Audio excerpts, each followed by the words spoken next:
Halo teman-teman, kembali lagi dalam video kita kali ini. Pada video kali ini kita akan membahas tentang ruang lingkup manajemen persekolahan yang mana lebih fokus kepada keuangannya. Di sini saya sendiri, Yesrit Nemetahbana, dan rekan saya Stefan M. Pindon Tatarigan. Di sini tentunya keuangan dalam sebuah instansi merupakan hal yang penting untuk mendukung keberlangsungan dari instansi tersebut. Kita akan melihat di sini tentang ruang lingkup keuangan manajemen persekolahan.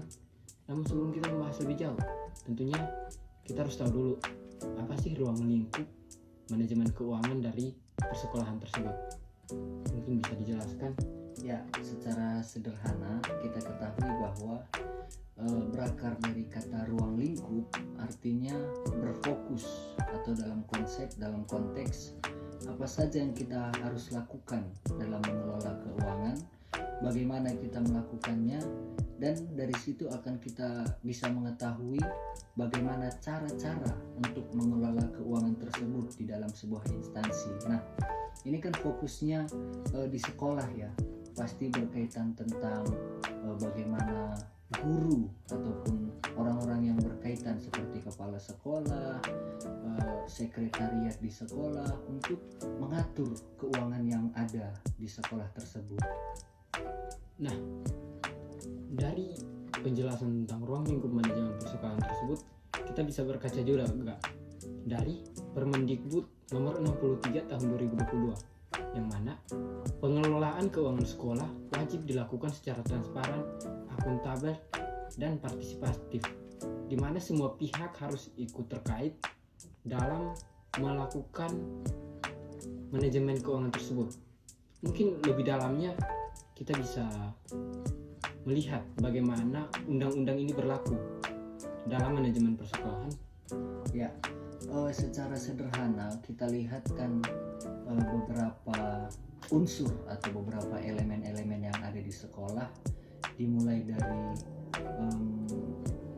kepala sekolah, wakil kepala sekolah, guru-guru, staf, karyawan, dan begitu juga dengan siswa-siswi yang ada di sekolah tersebut. Nah, kalau melihat tentang Permendikbud nomor 63 tahun 2022 tadi, bahwa untuk mengelola keuangan tersebut atau mengatur ruang lingkup keuangan tersebut berarti tidak hanya kepala sekolah ataupun segelintir orang yang bisa saja mengambil kepentingan di dalam keuangan tersebut, tetapi keseluruhan di dalam sekolah tersebut, bahkan di lingkungan sekolah juga bisa kita kaitkan dengan orang tua siswa, sehingga semuanya terlibat. Oleh sebab itu pemerintah mengatakan harus bersifat partisipatif dan transparan.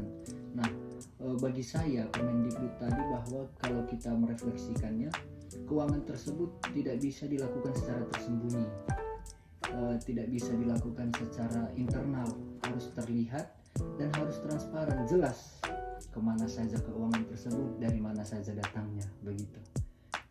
Tentunya dengan transparansi yang berlaku sekarang didukung dengan teknologi yang terus berkembang, transparansi ini sudah semakin berkembang ya. Jadi input tentang keuangan itu secara digital bisa berlangsung dengan cepat, sehingga pada waktu dilakukan pemeriksaan semuanya terstruktur, tidak perlu dibukukan. Ya, bukan berarti tidak perlu ya, tapi dengan pembukuan yang sedikit ribet, mungkin lebih gampang dilakukan dengan input secara digital. Hal ini tentunya mendukung setiap pemeriksaan yang dilakukan untuk transparan yang ada, dan pelaporan bisa tersampaikan secara jelas. Nah, pada topik utama kita hari ini, kita akan membahas tentang bagaimana sih ruang lingkup manajemen keuangan ini harus dikelola. Mungkin boleh dibahas agar kita semua tahu dari mana kemana, dan pada akhirnya pertanggungjawaban itu bisa berlangsung. Oke. Baik, yang pertama yang perlu kita lakukan itu adalah perencanaan, atau biasa disebut itu budgeting. Nah, seperti arti katanya budgeting, dalam mengelola seperti budgeting ini bisa kita lakukan. Contohnya secara sederhana itu ketika kita melakukan sebuah kegiatan, kita bisa melis, bahasa sederhananya, untuk dekorasi berapa, kalau mungkin ada pembicara berapa juta, kalau mungkin ada konsumsi berapa budgetnya, sehingga dana yang disediakan itu jelas, dana yang diperlukan itu jelas dan terbukti. Artinya terbukti, kita juga harus mengetahui valid atau tidaknya. Jangan kita buat konsumsi 18 juta padahal yang diperlukan hanya 1.800.000 begitu. Nah, ini adalah hal yang pertama kita lakukan, sangat-sangat penting, karena langkah budgeting ini yang menentukan langkah-langkah berikutnya begitu. Berarti dari budgeting ini kita bisa tahu ya seberapa banyak dana yang dibutuhkan sehingga pada akhirnya semuanya terstruktur dengan rapi. Ya. Nah, dari budgeting ini tentunya kalau sudah tersedia nih list dana, seperti yang dikatakan kan, kita harus melis dengan terstruktur. Kemana lagi nih kita akan melangkah untuk mengelola keuangan ini sendiri? Nah, langkah berikutnya adalah pembukuan. Tadi disampaikan di awal oleh Yesrit bahwa pembukuan sekarang bisa dilakukan secara digital, tidak perlu secara manual atau fisik. Jadi kita bisa melakukannya di Excel atau di platform-platform lainnya, sehingga kita bisa membuat dana yang harus disimpan, dana kemudian yang harus kita terima dari mana atau menerima, dan kita juga mengeluarkan atau membayar begitu. Jadi 3 hal ini sangat penting dibukukan ketika kita menerima, menyimpan, dan mengeluarkan. Artinya menerima itu kan bisa saja datang dari donatur atau dari sumbangan pemerintah, dari sumbangan siswa-siswi atau orang tua. Kemudian kita simpan dulu di dalam pembukuan. Misalnya kita simpan pertama itu 30 juta. Kemudian berapa dana yang kita keluarkan itu harus dibukukan atau biasa disebut itu accounting begitu.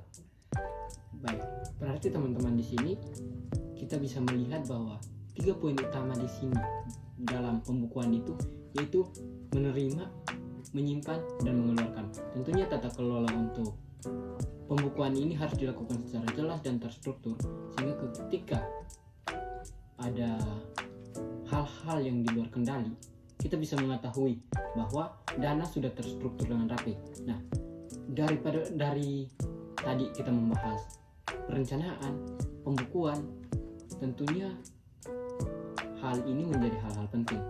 Kemana nih langkah selanjutnya setelah dilakukan penerimaan atau perencanaan, kemudian pembukuan? Tentunya kita harus mengambil tindak lanjut dari 2 kegiatan tersebut. Yang terakhir itu pastinya adalah pemeriksaan atau biasa kita sebut sebagai auditing. Nah, dalam auditing itu kita melihat bahwa apakah yang diterima itu benar-benar sudah diterima, ada uangnya, apakah sesuai dengan pembukuan, apakah sudah sesuai dengan budgetingnya. Kemudian dalam auditing ini juga kita bisa melihat apakah dana yang disimpan sudah sesuai dengan yang diterima tadi. Kemudian yang terakhir kita yang perlu periksa adalah pengeluaran itu. Nah, apakah sudah sesuai seharusnya, kemana perginya uang itu, bahasa sederhananya, kemana dana-dana tersebut digunakan, dimanfaatkan, apakah sudah efisien. Nah, dalam auditing ini juga menentukan keuangan ini efisien atau tidak, karena kalau kita tidak memeriksa kembali bisa saja salah nulis di dalam pembukuan ataupun salah penggunaan uangnya begitu. Nah, jadi ada 3 hal yang penting tadi, perencanaan, pembukuan, dan pemeriksaan. Inilah yang harus kita lakukan dalam ruang lingkup pengelolaan keuangan di sekolah. Baik, dari 3 hal ini tentunya menjadi poin-poin yang harus dilihat dan harus diterapkan dalam manajemen keuangan persekolahan. Tentunya tadi dijelaskan bagaimana perencanaan yang jelas, pembukuan yang jelas, dan datang pada pemeriksaan sehingga menghasilkan laporan yang dapat dipertanggungjawabkan. Nah, Mungkin kita sudah membahas tentang hal-hal itu ya. Coba mari kita berefleksi tentang kita di masa sekolah dan apa saja yang akan kita lakukan. Mungkin dari saya, di masa sekolah saya, dana-dana yang diterima saya kurang tahu karena memang bukan ranah saya untuk menerima laporan itu. Tapi tentunya hal-hal yang baru di sekolah, misalnya adanya perangkat digital, adanya meja tempat duduk yang baru, saya dapat menyimpulkan bahwa itu adalah bagian dari perencanaan yang sudah direncanakan secara terstruktur. Mungkin dari Abang sendiri refleksi yang bisa diberikan.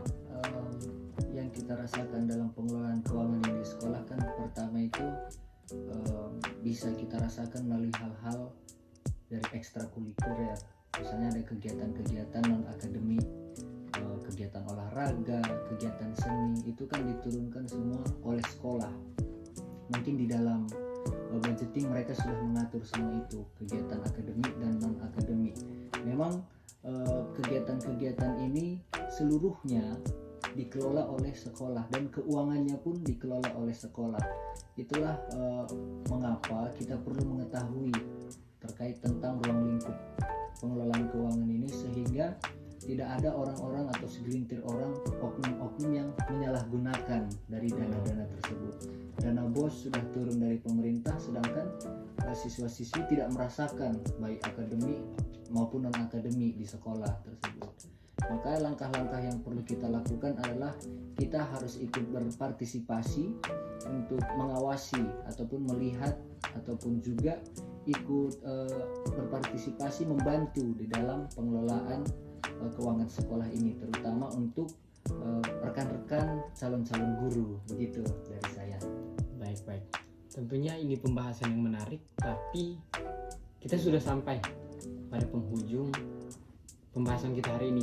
Tentunya dengan waktu yang terbatas, tapi semoga apa yang kita bahas hari ini bisa menjadi sesuatu yang berguna bagi guru-guru yang ada ataupun bagi teman-teman yang menjadi calon guru. Hal ini tentunya penting dalam kita membahas tentang manajemen keuangan persekolahan. Hal-hal yang harus kita catat ya. Yang pertama, kita harus melakukan perencanaan yang jelas. Yang kedua, kita harus melakukan pembukuan agar semuanya terstruktur. Kemudian dalam pemeriksaan kita harus lakukan secara teliti agar tidak menjadi bumerang bagi kita karena kesalahan penginputan. Ini mungkin hal-hal yang dapat kita bahas hari ini.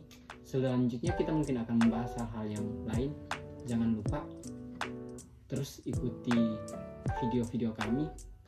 Saya Yesrit Nehemia Tefbana pamit undur diri, dan rekan saya Stephen M. Pindon Tatarigan. Sampai jumpa di lain waktu. Terima kasih.